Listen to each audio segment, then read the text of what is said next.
Hello. Yeah, I'm just here musing about possibility of what if Kampala removed Bodabodas for a day or two? What would happen to the city? Have we resigned ourselves that Bodabodas are a necessary evil in the city? Is it true that we can't do away with them? Yes, it's um, the truth is that they employ so many hundreds of thousands of people, of young people, but it's possible that we can do away with them in a sequenced manner, trying to make sure that it shouldn't be disruptive.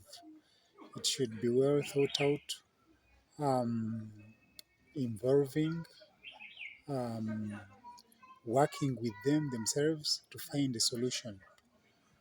Cities are built by people working together and finding common solutions, not fighting the interests of each other. When we work together as policymakers, government, city managers, transport operators, etc., we are likely to find a solution for most of the problems that we face. The border guy wants food on the table every day for him and his family. The city authorities want an orderly city. The politicians need the votes. So, how can we marry all these varying interests to make sure we arrive at a better alternative that suits all of us? It's something we have to think about. Nobody is happy about Kampala's borders because they don't serve us anyway. They are just temporary. If you look us, if you witness, most of us jump onto the borders because we want to arrive at a destination in a very short while. But in terms of organization, in terms of functionality, the borders are not the best alternative for any city. Every city would need mass transit.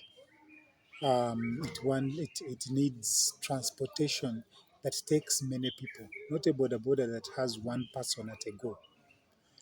You will need, for instance, 100 borders to transport just people in one bus. This breeds inefficiency. You can imagine the amount of petrol they use, the amount of fumes they produce, carbon emissions, etc. So borders are not a wise choice for anybody.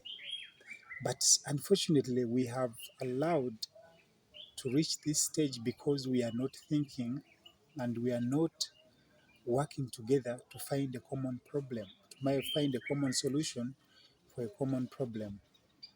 Borders came because they are providing a service which nobody was providing. They came to fill a gap which was there. And so, how can we deal with this problem? The problem is about mobility.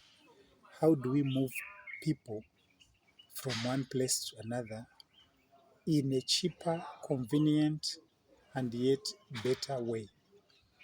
The best alternative would be trains or trams. The second best would be buses. Certainly, borders and taxis are at the lower bottom of an alternative.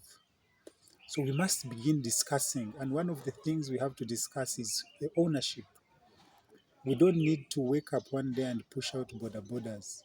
We need to speak to them and allay their fears and also guide them towards buying buses.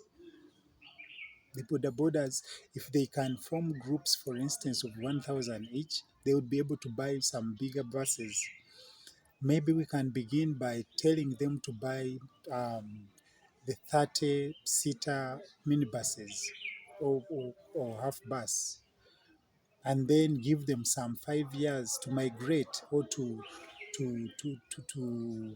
to begin buying bigger buses, the 70 or 80 people capacity buses. But this has to start from a conversation with the Bodaboda riders. Nobody is going to enjoy the city when we have a disorganized transport system. Nobody, not even the Bodabodas themselves, not government, not authorities, not the common person. Bodabodas are a menace to themselves, they are a menace to the government, they are a menace to the country, and definitely they are a menace to the city. Thank you for listening, and hope to pick from here next time.